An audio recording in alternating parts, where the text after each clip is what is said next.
Welcome to the Say Hey podcast, a San Francisco Giants podcast for the casual fan. Give us a follow on Twitter and Instagram at Say Hey Podcast.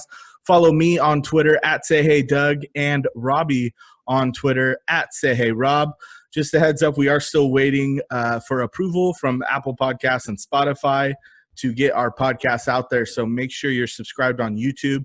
I think we decided we're going to be doing YouTube pretty much for every episode. So you won't miss an episode even until we get approved on those platforms. So speaking of Rob, let's bring him on in. How you doing today?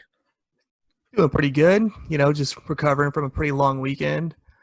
Got to catch up with a couple of friends I hadn't seen in a while this past weekend. So put back a few beers, and I will be honest, I didn't catch most of Saturday's game and none of yesterday's game, but caught the reruns. But yeah, it was a pretty good weekend overall. The Giants are, keeping us interested to say the least. They're 500, man, through the first 10 games. It's unreal. So exciting stuff. Catch the fever. Well, let's I wanted to start off with the trade. Before we get into the Rangers recap, I wanted to start off with the trade the Giants made, a couple hours before the Game 3 of that series yesterday. Basically, they traded where are my notes at here? I mean, I know who it is. I just want to make sure. Giants sent the outfielder Billy Hamilton to the Mets for right-handed pitcher Jordan Humphreys. Just a little background on Jordan Humphreys. He's the Mets' number 14 prospect, or he was the Mets' number 14 prospect. He's now ranked number 23 in the Giant system, according to MLB.com, which really shows, actually, I thought, how much Farhan's done in the last couple of years improving that minor system. It's gotten so much deeper, which, we'll get into eventually in an episode. He just turned 24 years old, Humphreys did. He's been as high as high A ball, so kind of like equivalent to San Jose here. He had Tommy John, missed all of 2018 and most of 2019. 35 appearances in the minors, 28 starts, a 2.6 ERA in 169.2 innings. He's got 177 strikeouts and 30 walks. Those are pretty good ratios. Not bad. Yeah. And 9.4 Ks per 9 innings. So he's got strikeout stuff. He did appear in 11 2/3 innings in the Arizona Fall League, picking up right where he left off with a .77 ERA in 4 appearances. I know I'm getting long here, but I just really want to put it out there like what we're getting in return here. According to Brooks Baseball, in 2019, post Tommy John, he relied primarily on his four-seam, which averages about 93 miles an hour, topping off at about 95. So, mid-90s consistently.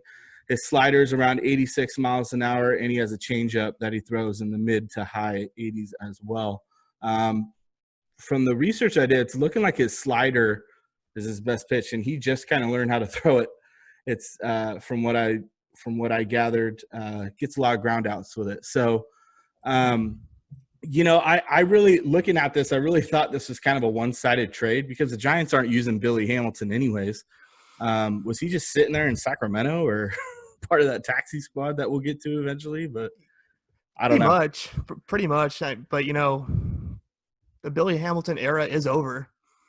And, much, a lot like Connor Joe, Michael Reed, and Dan Ugla, those were sad endings as well. But poor Billy Hamilton, man, he didn't even step on the field.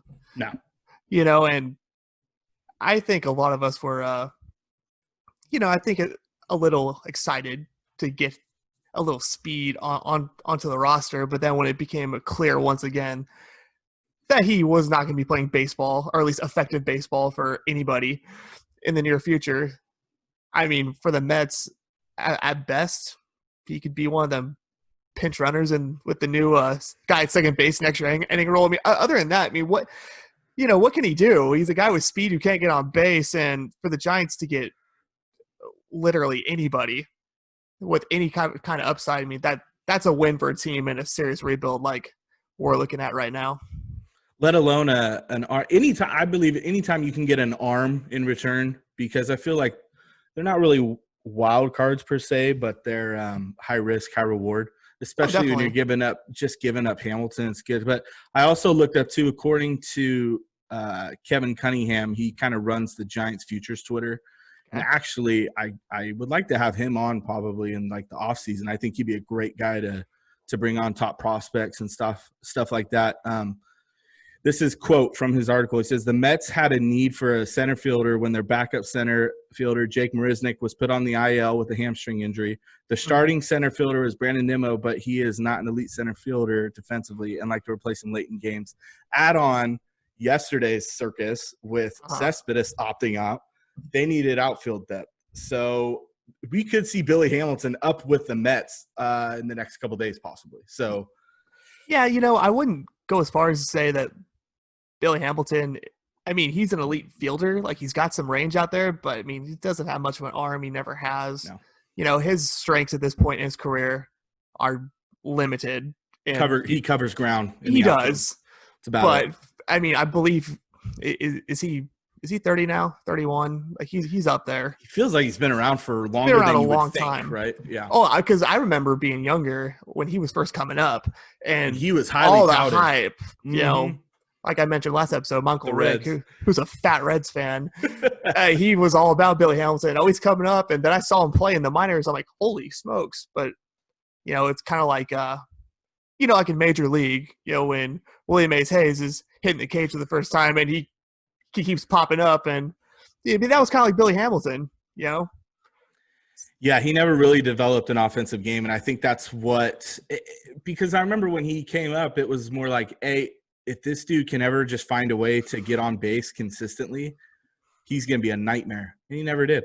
Play discipline is a big factor with him too. Kind of important in major leagues, isn't it? Yeah, especially for hitting leadoff. So we wanted to start off the show kind of touching base on that.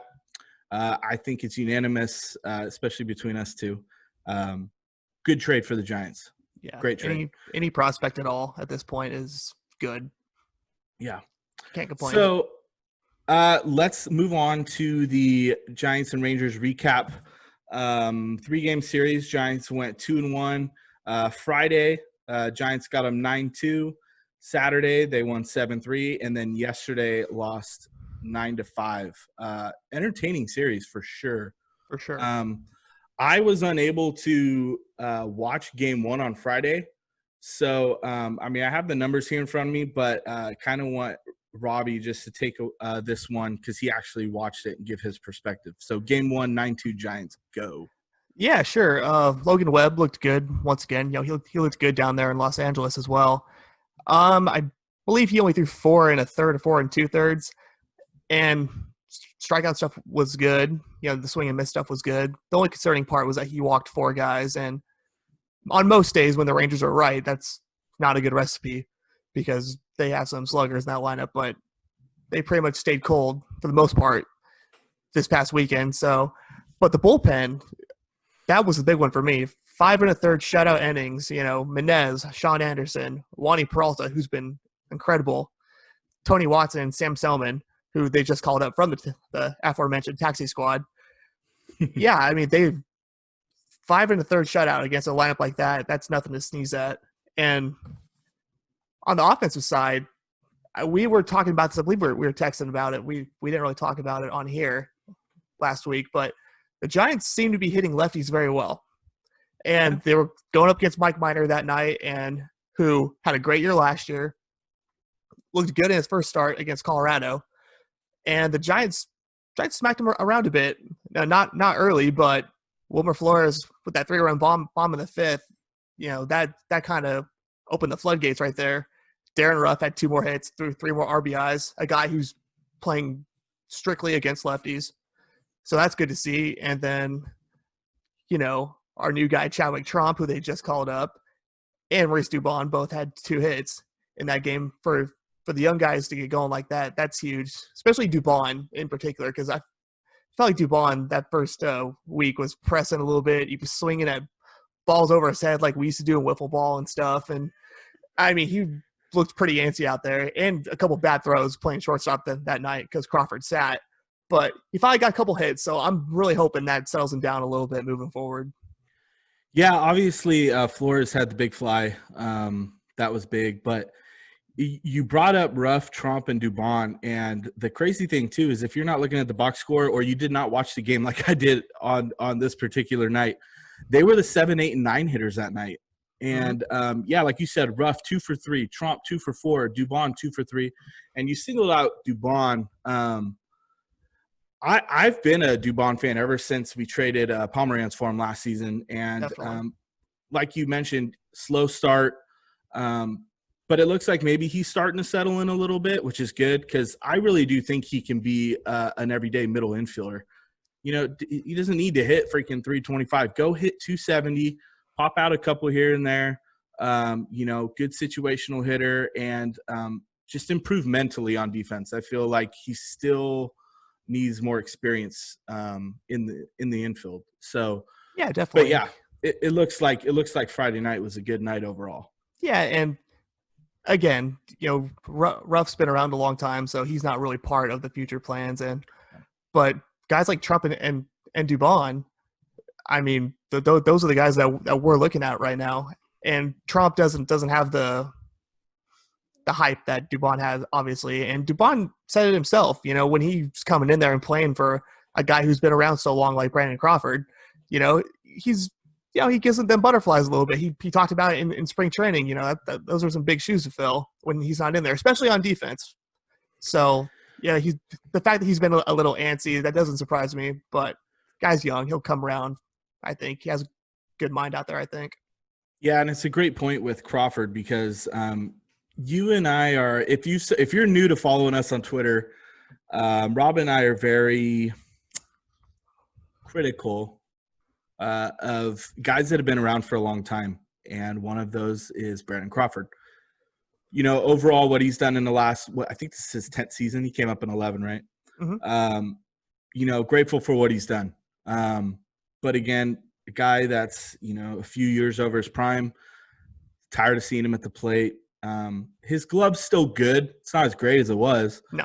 So that's why I think it's like I want to see Dubon in there getting time at shortstop. Like he's 26, I believe. So, he's still fairly on the young side. And I think in a year or two, if you give him, consistent playing time, Mauricio Dubon could be a really good Giants baseball player. So absolutely. Signed off on that.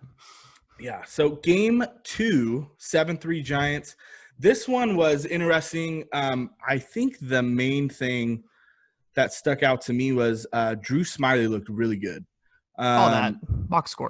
And the 2 runs he gave up, it sucks. In my mind, they were unearned. But obviously, in baseball terms, they were earned. The Giants really botched a rundown. It started by Crawford, like throwing home too early on it, and then Heineman took out the umpire down at third. It was a horrible high school ran rundown, and I'm like yelling at my TV like, why are we doing this like this? It was just bad. So coaching needs to be worked on. They need to work on their rundowns on their days off. But yeah, the regarding Smyly, it sucks because he was looking really good. He only went 4 innings, actually 4+, obviously. 7 Ks, those two runs, 3 hits. He had 71 pitches, 51 of them strikes. So he was really hitting the corners that night too, I remember. But then he got pulled, and I initially thought it was a blister. But later on in the game or after the game, they said that he was going to need an MRI, and I'm like, well, I know blisters don't require MRIs, so this is something wrong with his finger. Long before he knew it, after that, they said they put him on the 10-day IL with a finger strain. So really sucks because Smyly was throwing well that night. Looking over the box score again too, and we're going to single out Donovan Solano in a little bit and talk about him. But a guy that has been really surprising since he came back from the IL is Evan Longoria, dude. He's looked really good. He really has. He's squaring everything up. And he said he feels great. Like I think I heard it on the broadcast that he told the media that he hasn't felt this good since he was in Tampa Bay. So great. So he's gonna get hurt tonight. So But he played well again yesterday too. But Saturday, 3 for 4, 2 RBIs, and he's hitting the ball well right now. So he's hitting over 400. I know he's been back for like 5 or 6 games now. Right. But yeah, Evan Longoria looking really good. So that was Saturday's game. Yeah, looking over Saturday's game real quick too. One thing I noticed again, and this is really important to me because every guy down there is a kid. The bullpen, 1 earned run in 5 innings. Once again, that's coming to the park every day. Nobody down there has a role, as far as we know, and they're answering the bell. I will give them credit for that, especially again a struggling lineup, but typically a very good Ranger lineup, and that's impressive to me. Yeah, and I saw something during the game yesterday. Game 3 was yesterday. The Giants relievers have already logged like 47 innings, and it's higher than that because that game wasn't even over, which is the highest in baseball, 47 innings. It's all relief all the time now. But, and Kapler's done some questionable things, but I think you and I majority have backed him on his decisions regarding the bullpen. Sure. Not much to go off. They have like 11 relievers. I mean, you got 16 pitchers on the roster right now. Mm-hmm. Use them. Yeah, of course. Especially when you have a starting rotation, and we're going to get to Shark in a minute, that you don't know what you're going to get. So the bullpen has definitely answered the call, and so I'm excited to keep seeing these young guys get thrown out there and pitch well. So good kudos for the bullpen. Yeah, speaking of 11 though too, they had 11 walks as a team on Saturday. That's incredible. That's right. Yaz had 4 of them, but I mean, so play discipline. I mean, I'm sure a lot of that had to do with the Rangers, pitching as well. But still, 11 walks as a team, that don't happen very often. So good to see. I'm glad you brought up the 11 walks. I forgot about that because I do want to mention that when we talk about tonight's game, because I had a thought on that.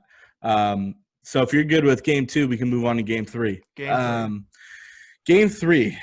Jeff Samardzija is the first Giants pitcher to get into the 6th inning this year. Good for him.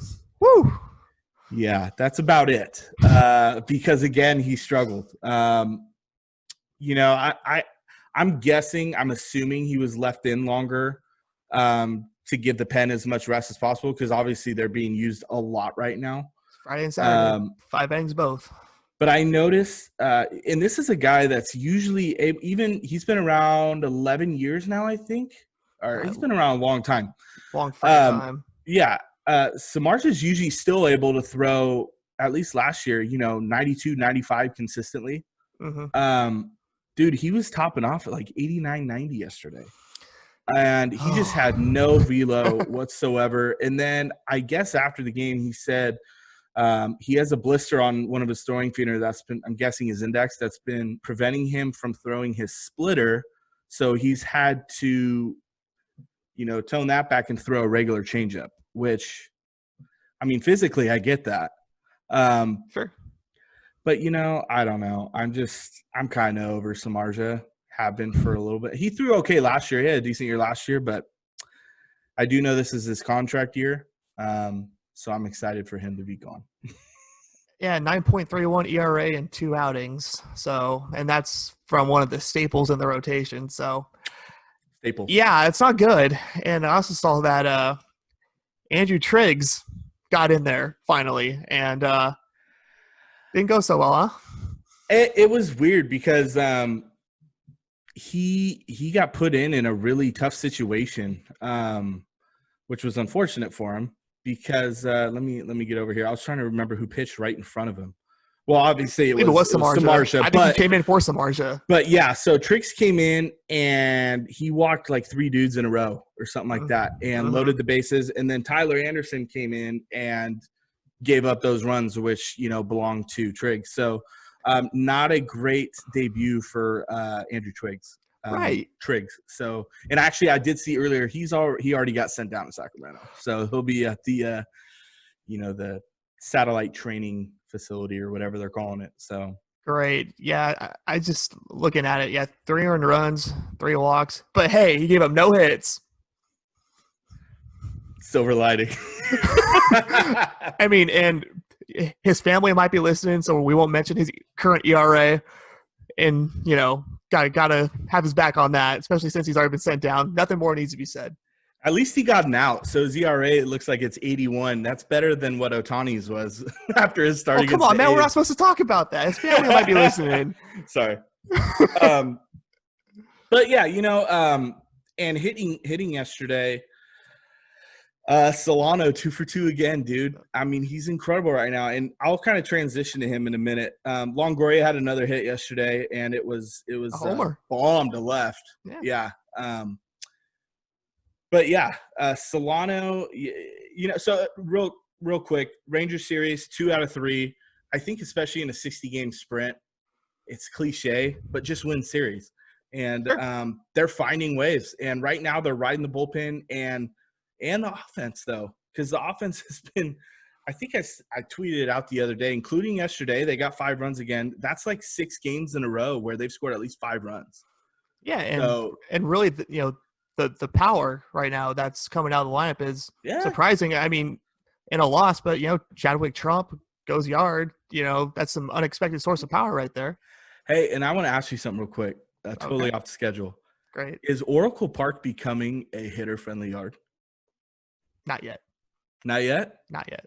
I'm not doing it yet. It's only been 2 series. I'm not doing it yet. I know. That's fair. That's fair. We need some more ABs, but it's pretty live right now. It's pretty live. So you're saying Brandon Belt's going to start hitting homers? Anyways, moving on after the Giants went 2-3 against the Rangers. So good series.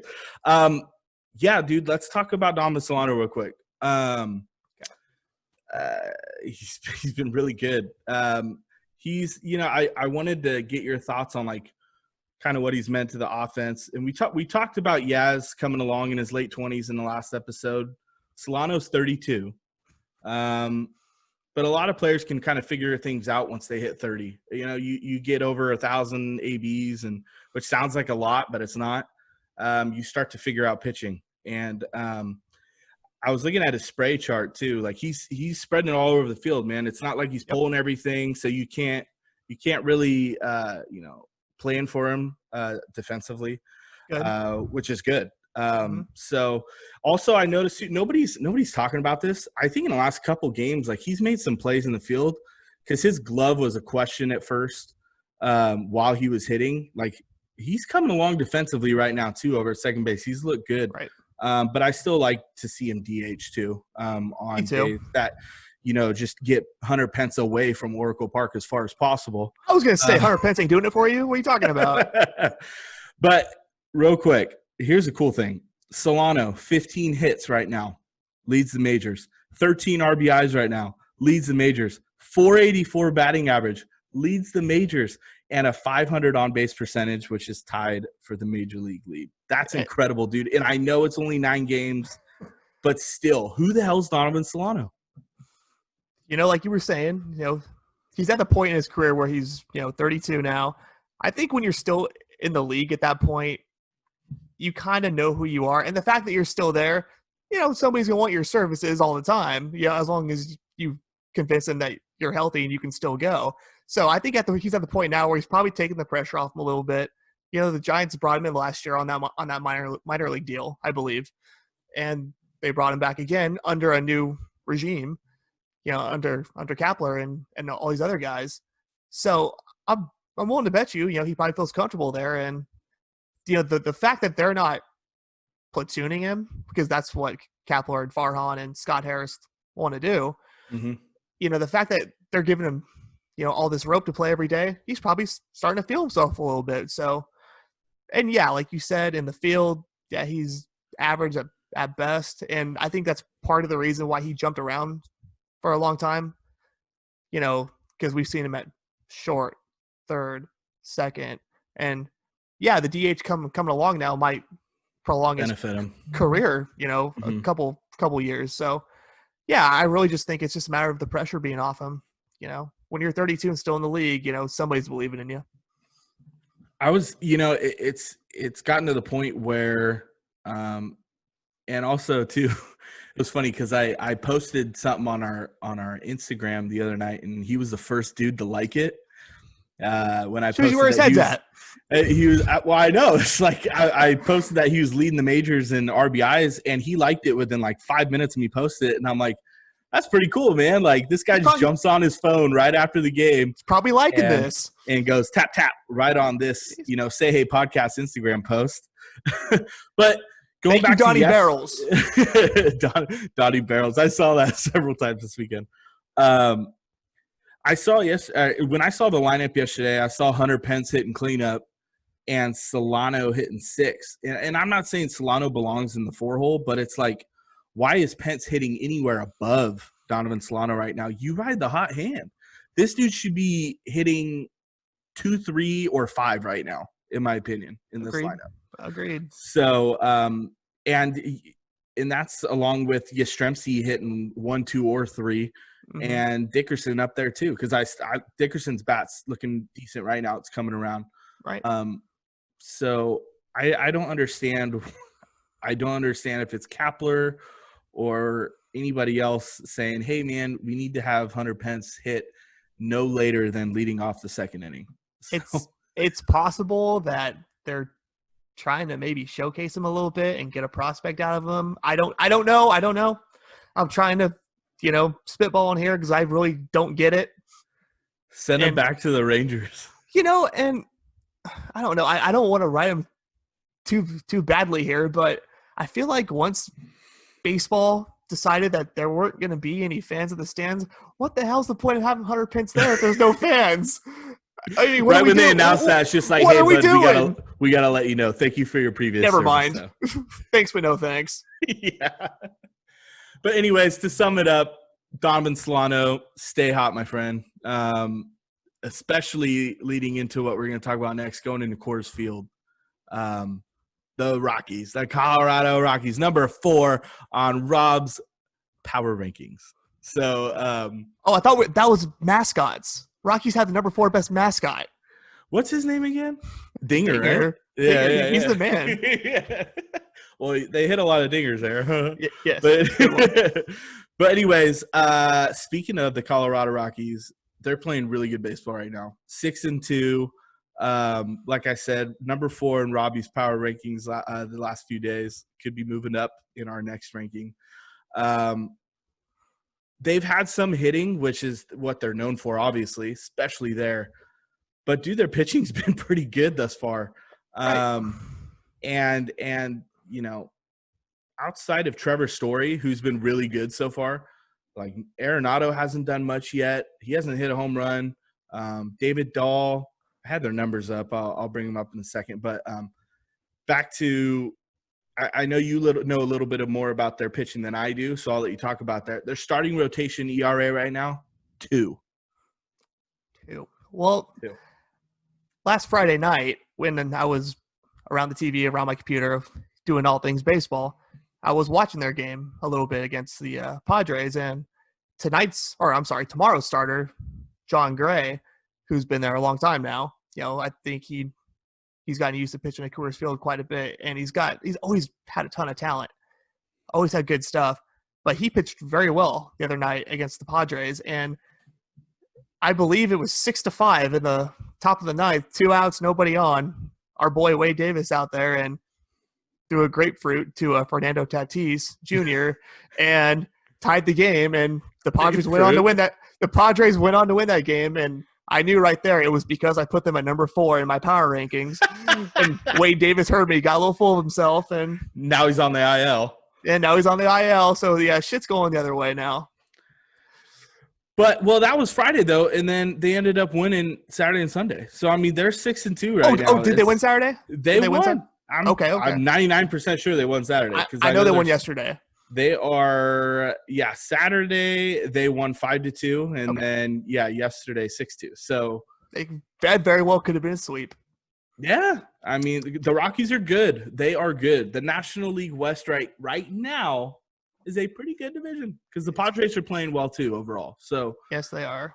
But yeah, you look at this lineup. Trevor Story right now hitting 345. He's got 4 bombs already, 5 ribbies.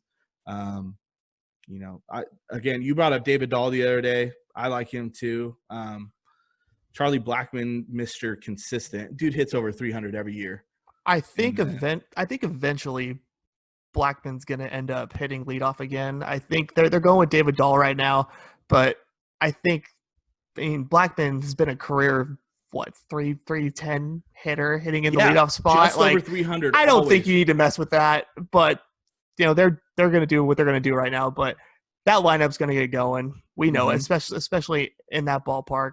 But breaking down the series pitching matchups, which I was doing a couple hours ago. It's thus been confirmed that Johnny Cueto is starting tonight. But I thought he was going to. I hadn't heard it. Thank you for confirming it. You heard it here first on the Say Hey podcast. Right. And every game was TBD for the Giants. I assume it's going to be Gossman on tomorrow and then Webb on Wednesday. Probably Wednesday, yeah. Right. It is a 4-game series, though.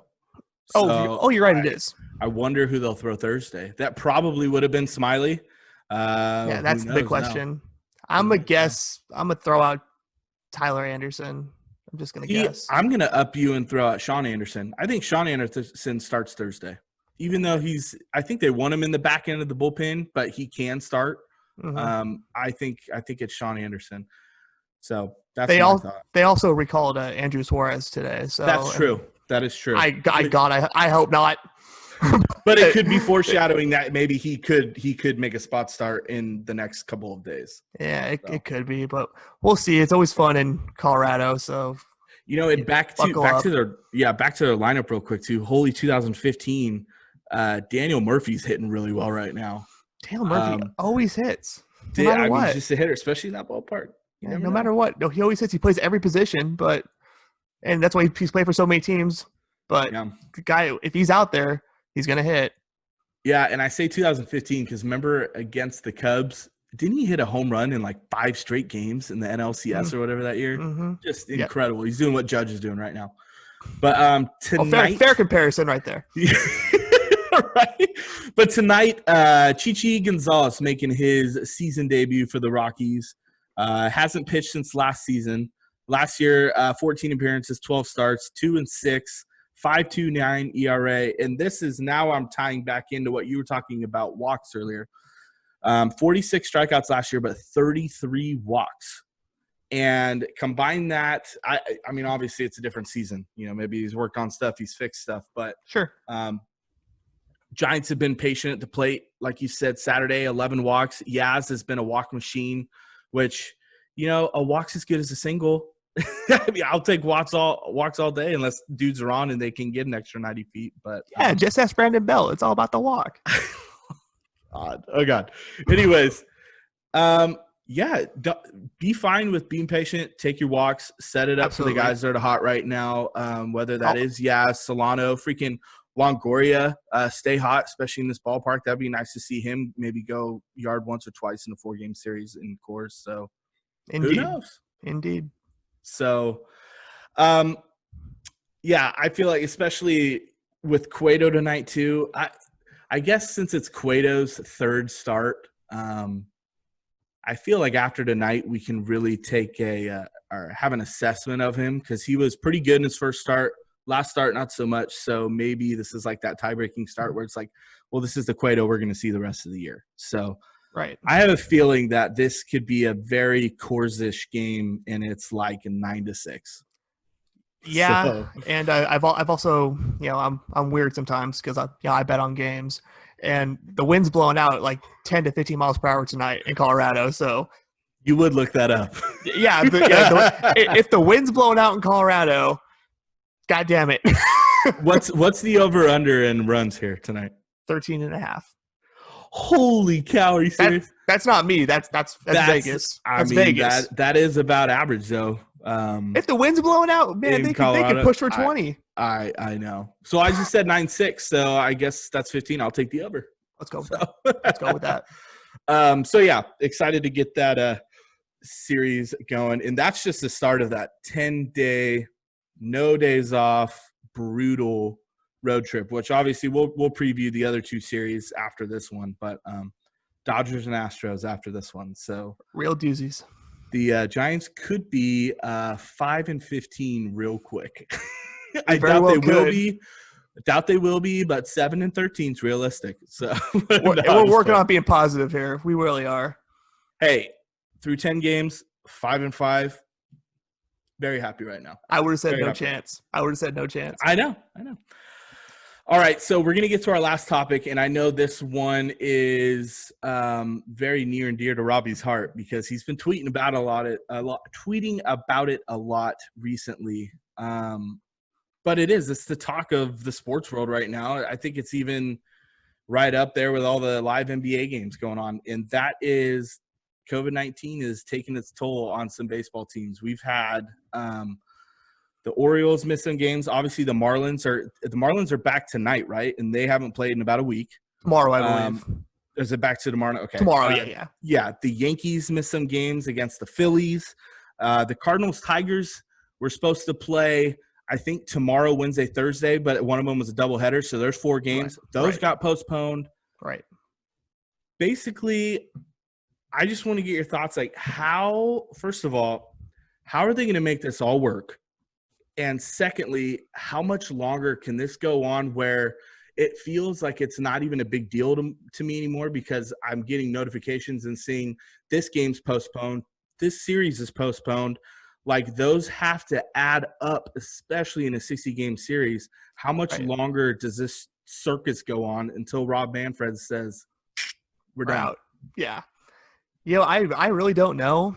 And I think we had our first doubleheader yesterday, and that was the Reds and the Tigers. And 7 innings, right? Right. And I totally forgot about that. When I saw an F7 on the MLB at bat, and I'm like, hey, what the hell happened? And called due to rain? No. Oh, yeah. Oh, okay. They're playing 2 games today. Like, that's real goofy. But yeah, I totally forgot about that. But now, like you were just saying, I don't know when they're going to do this and make up all these games. But when you're only playing a 60-game season, you don't have the luxury of being like, okay, this game doesn't matter. Okay, this game doesn't matter. And yeah, so I don't really know how they're going to do this. I'm sure they seem pretty determined to find a way. But, when they came into the season and they announced all these plans for, COVID-19 protocol and this and that, because, when there's a pandemic going along, people are going to get sick. I mean, that's just no matter what you do. It could be the bus driver. It could be pilot on the plane. It could be anybody. It doesn't matter. It's really nobody's fault, but it's everywhere around us. But when they came out with the plan about the 30-man taxi squad, and like Doug said, I've been hitting everybody on this and nobody seems to want to freaking answer me, but that's okay. Like, if there's supposed to be a 30-man taxi squad to where if your players start getting sick, you can pull from your taxi squad and have your players isolate until they're feeling better. And to my knowledge, the only team that's done that so far was the Washington Nationals on opening night when Juan Soto, on that morning, we're all excited for baseball, and oh crap, Nationals' best player got COVID-19, and they didn't cancel that game. They just, okay, Juan, go take care of yourself. We'll keep testing you. They brought up whoever the hell it was, and they played. But ever since then, every player, or every time there's been a positive test, they started canceling games. And that's really crazy to me because if that was the plan all along, there's no reason to be playing. Yeah, there's no reason to be playing. And the thing is too, I tweeted out yesterday too. Like, is it gonna take a big time name like for them to actually do this? Is it gonna be, hello, I see my nephew in the background, is it gonna be a big time name like a Mike Trout or something that's not gonna work and that's what's gonna cause this all to stop or something like that? It's different, and I think especially the main thing for me is that in a 60-game season with all these postponements, like, what are you going to do? You can't make these games up. Because obviously they already said they don't want to go past October. No, it's going to start snowing. Yeah, well, that too. You got to factor in weather too. Yeah. But it's like, are we just going to reduce the total number of games now down to, say 50? Because some teams are missing out on almost 10 games now. Right. So I don't know what the heck they're going to do. I don't know either. And it's unavoidable because you look at the NBA right now and in their bubble, and you know what? For the most part, it's worked. Yeah. I think the bubble idea was good. Mm-hmm. They test every day. The guys that can't, they end up having to self-quarantine. Pretty much everybody right now is healthy, and they're still in that 8-game. They're still early in that 8-game regular season window, so it looks like they're going to have everybody healthy for the playoffs. Actually, yeah. But when you look at baseball and what they're doing, they did these 3 regional divisions, and they're trying to stay, I guess you could say, in the same area, but you're still flying, you're still traveling. Who knows what players are doing after games, like like what the Marlins did last week, apparently. Going to the will be PC Gentlemen's Bar. So shout out. You can't control what dudes are doing or what staff are doing, and they're getting on planes and flying, and it's frustrating. So I just want to point out too, though, you notice everything's happening on the East Coast. Maybe us West Coast teams are taking a little more serious, and they're continuing to play. Maybe, that's 100% true. And I know one of the bigger debates, when they were talking about come back and playing, was the players didn't want to do the bubble. And if we're doing the bubble, we're not going to play. So I don't know how all that went down, but yeah, if you're not going to utilize, your 30-man taxi squad, you are not going to be able to play all your games. That's just the way it's going to be.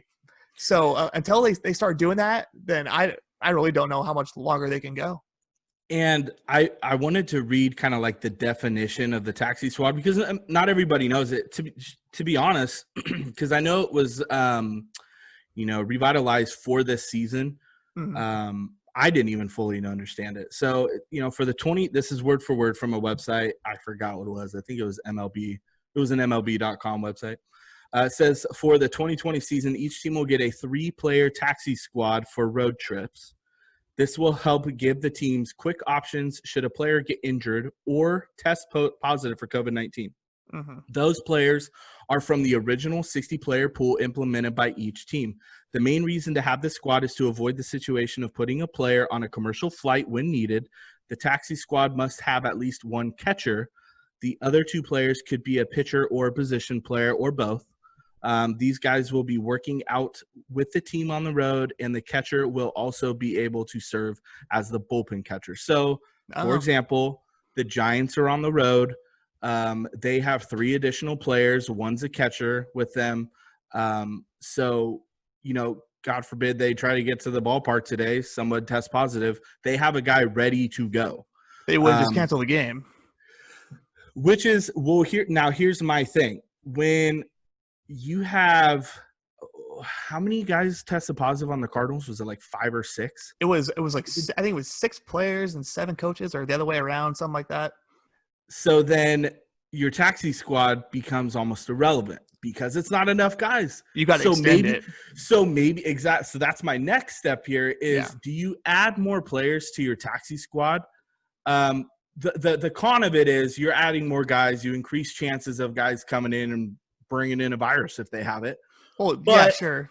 The positive is if you have these massive, and 6 or 7 players to me is a massive deal. Sure. Where these guys are positive and can't play, can't leave the hotel on the road. Mm-hmm. Then you have, so maybe should they double it, make it like 6? Yeah, I mean, I think it's an easy solution, but I'm not there. We ain't there. But it sounds easy. Rob Manfred. Yeah, it sounds easy to me. Like if you have all these guys in your camp, because like the Giants minor league camp is in Sacramento, they got a bunch of dudes up there. Like, I mean, they're practicing, they're working. I'm sure if you called him, one of those guys, hey, so and so's got the Rona, got the COVID-19. Okay, we need you. Are you ready to go? Fuck yeah, they're going. Time to get paid. Let's go. Are you kidding me? They're going. Yeah, absolutely. And the other thing is too, which I still haven't heard like what happened in the week the Phillies had off. The Phillies played that opening week against that Marlins team, and they didn't play for a week, and none of their players were sick. Not one guy. Yeah, I mean, I get it though, because they based off the other team. Obviously, Right. you came close to contact with the other team. Right. But yeah, so credit to the Phillies. Credit to the Phillies. You could sum up this. I don't want to call it a disaster yet because you're still playing, but these mishaps with the last 5 months. It's nothing's perfect. There's no win-win scenario. We're still all learning on the fly here how to do things on a daily basis. So sure. Yeah, I guess you could say our solution, increase the taxi squad, make it 6 guys and use it and utilize it. Yeah. Now, if there's more than that, okay, I can understand postponing the game. I get it. If you have 8 dudes, you have 8 dudes test positive, the morning of a game. Okay, you got an issue on your hands, and maybe 7 or 8 of them were probably out doing something they shouldn't have done the night before. Right. And in MLB's defense, when you're looking at the Phillies Marlins scenario, when the Marlins had that many guys, with the COVID-19, you're going to assume one or a couple guys on the Phillies might have it now. But to their credit, they must have been doing all the right things because they sat around for a week and they were fine. So it'll be interesting to see how they play tonight against the Yankees. Welcome back. Yeah. So, yeah. Hi. Hello. It's the best pitcher in baseball. So yeah, we'll wrap it up with that. That was a good episode. Excited to see what the Giants and the Rockies do these next 4 days, because it's always a fun series, man, when they go to Denver and watching the ball fly. And the games are long games. Per us, take the over tonight if you want to gamble a little bit on some Major League Baseball. So it'll be a long game. Hey, like I said at the beginning, we're still waiting on approval from Apple Podcasts and Spotify. Should be any day now, but I've been through this before. It does take a little bit to get approved. So I'll put out the links. If you just want to listen from our Anchor platform, you can listen on there. Also, make sure you're subscribed on our YouTube account. So go to Say Hey Podcast on YouTube, hit subscribe, and then whenever a video gets uploaded, it'll notify you. And you can either watch our ugly mugs and listen, or you can just listen and put your phone down or whatever. So follow us on Instagram and Twitter at Say Hey Podcast. Follow me at Say Hey Doug. Follow Rob at Say Hey Rob. And go Giants. Go Giants.